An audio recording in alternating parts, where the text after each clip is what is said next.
Awas. Ya, baik. Wah. Ini berani dengan wiwa. Wah, hingga wah, kesan wah.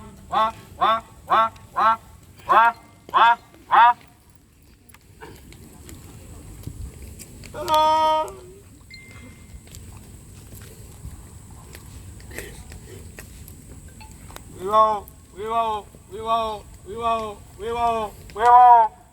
Wiwau.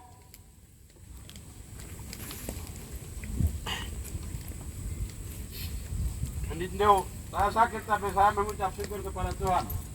Saya sedih tapi saya mengucap syukur kepada Tuhan atas kejadian yang keji ini. Sehingga pada kesempatan ini, pertama-tama tempat keluarga korban menyampaikan terima kasih kepada seluruh masyarakat, seluruh keluarga yang telah ambil bagian dalam proses kremasi pada tanggal 16 September tahun 2022. Wah.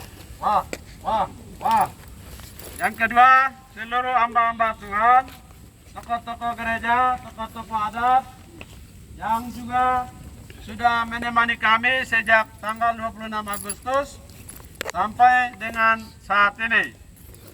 Kami sampaikan terima kasih banyak. Yang ketiga, kami juga sampaikan terima kasih kepada pihak keamanan, dalam hal ini Polres Mimika, yang sudah secara cepat menangkap para pelaku yang terlibat di dalam tembak mati, dipotong, dimutilasi, dan dibuang ke sungai, kemudian hilangkan jejak dengan membakar kendaraan yang mereka gunakan. Adalah kerja-kerja yang sangat luar biasa. Saya tadi mewakili keluarga sudah sampaikan bahwa dari Kapolres ke Kapolres belum pernah secepat ini diungkapkan. Ini kita harus apresiasi kepada pihak keamanan dari keluarga korban. Kemudian teman-teman wartawan, seluruh simpatisan yang sudah hadir pada saat ini, selamat sore semua. Tuhan memberkati. Saya mewakili keluarga korban atas nama Arnold Lokmbere, korban Irian Nirigi, korban Atis Tini, korban Lemaniel Nirigi akan menyampaikan tuntutan keluarga secara tertulis. Dan ini yang selalu kami sampaikan sejak awal tanggal 29 sampai dengan hari ini dengan tuntutan yang sama. Karena itu saya akan baca surat tuntutan yang sudah kami siapkan.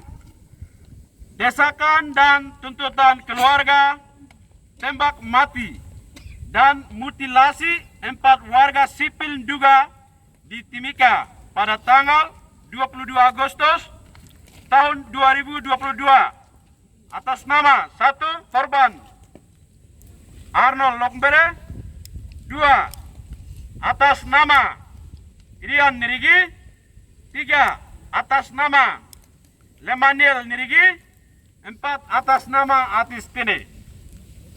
Bahwa praktek tembak mati mutilasi isi dalam karung dilapisi dengan batu sebagai pemberat ditenggelamkan di jembatan Lopong, Sungai Iwaka, Kampung Pigapu merupakan kejahatan terhadap kemanusiaan dan pelanggaran HAM berat.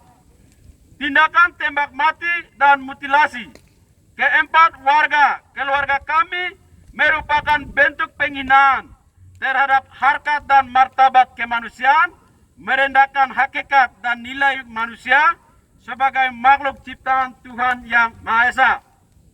Bahwa praktek pembunuhan manusia dengan cara direncanakan, ditembak mati, dimutilasi, hingga berbagai tindakan upaya penghilangan jejak korban tidak dibenarkan oleh norma hukum manapun di atas permukaan bumi, tidak dibenarkan oleh agama, dan tidak dibenarkan oleh setiap umat manusia di atas permukaan bumi.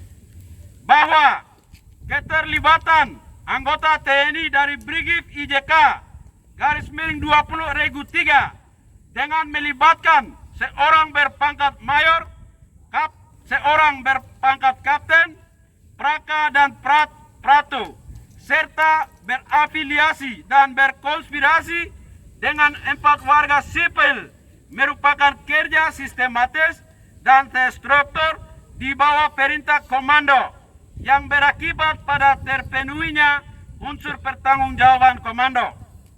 Bahwa peristiwa pembunuhan, penembakan dengan cara mutilasi terhadap 4 korban warga sipil asal Nduga di Timika pada tanggal 22 Agustus tahun 2022 merupakan hal kedua atau kejadian kedua setelah terdapat kasus mutilasi pada biak berdarah pada tanggal 6 Juli tahun 1998 24 tahun silam. Dan kejadian ini merupakan pertama kali pada masa pemberlakuan status otonomi khusus bagi Papua. Dengan realitas praktek hukum di biak berdarah yang tidak diselesaikan secara hukum, maka persoalan ini pun akan diperkirakan senasib dengan kasus-kasus sebelumnya. Bahwa segala kejahatan terhadap kemanusiaan dan pelanggaran HAM di atas tanah Papua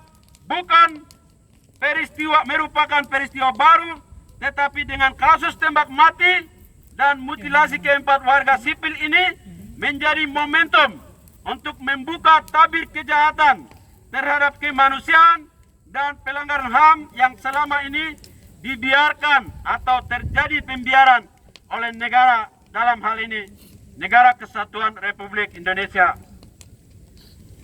Bahwa selama Papua berada dalam lingkaran ketidakadilan hukum, HAM dan demokrasi, maka nilai kemanusiaan bagi orang asli Papua selalu saja disamakan dengan nilai hewan, sehingga upaya dan desakan apapun tidak ada ukuran bagi negara untuk menyelesaikannya.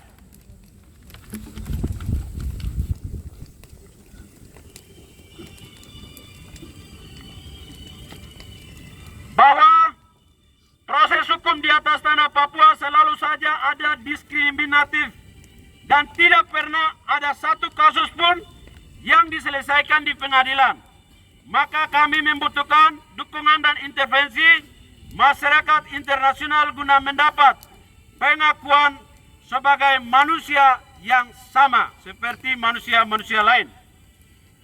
Dengan melihat, mengikuti, menyimak, mempelajari dari kasus ke kasus, dari waktu ke waktu, dari masa ke masa hingga kini terhadap nasib keempat korban tembak mati dan mutilasi pada 22 Agustus tahun 2002, maka kami keluarga keempat korban mendesak kepada 1. Kepada Dewan HAM PBB, 2. Presiden Republik Indonesia Bapak Insinyur Joko Widodo, 3. Kapolri Jenderal Dr. Anus Listio Sigit Prabowo MSI, ke-4. Panglima TNI Jenderal Andika Perkasa, ke-5. Kapolda Papua, ke-6. Pangdam Cendrawasih, ke-7. Kapolres Mimika, ke-8. Dandim Mimika. Menuntut 1. Ini pernyataan surat sekali tuntutan keluarga. 1. Segera membentuk tim investigasi independen guna mengungkapkan motif dan fakta kejahatan terhadap kemanusiaan pada kasus tembak mati dan mutilasi 4 keluarga kami serta kasus-kasus lainnya. 2. Meminta kepada Dewan HAM PBB agar membentuk tim investigasi untuk mengusut dan mengungkapkan kejahatan negara terhadap rakyat Papua sejak 1961 hingga hari ini, dan lebih khusus terhadap 4 korban yang ditembak dan dimutilasi serta dihilangkan jejaknya. 3. Memecat secara tidak terhormat anggota TNI yang terlibat dalam kasus penembakan mutilasi 4 warga sipil keluarga kami dari Kesatuan Brigif IJK 20 Regu 3 Timika dan diadili di Pengadilan Umum Timika. 4. Kami keluarga korban menuntut hukuman mati kepada pelaku baik militer maupun warga sipil yang terlibat dalam kasus tembak mati dan mutilasi serta menghilangkan jejak pada tanggal 22 Agustus tahun 2022. Mencopot Komandan Brigif IJK 20 Regu 3 Letkol Infanteri Aryo Novian Ani Sampurno. 6. Seluruh proses hukum wajib dan harus dilakukan di Timika secara terbuka untuk umum.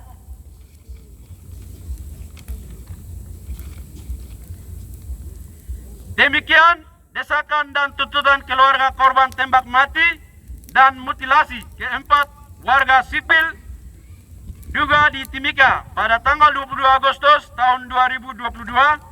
Tuntutan dan desakan ini menjadi perhatian semua pihak demi keadilan berdasarkan ketuhanan yang Maha Esa dan kemanusiaan yang adil dan beradab, bukan keadilan yang bersumber berdasarkan hukum nasional bangsa Indonesia. Timika 16 September 2022. Keluarga korban. Demikian pernyataan sikap dari keluarga yang kami baca.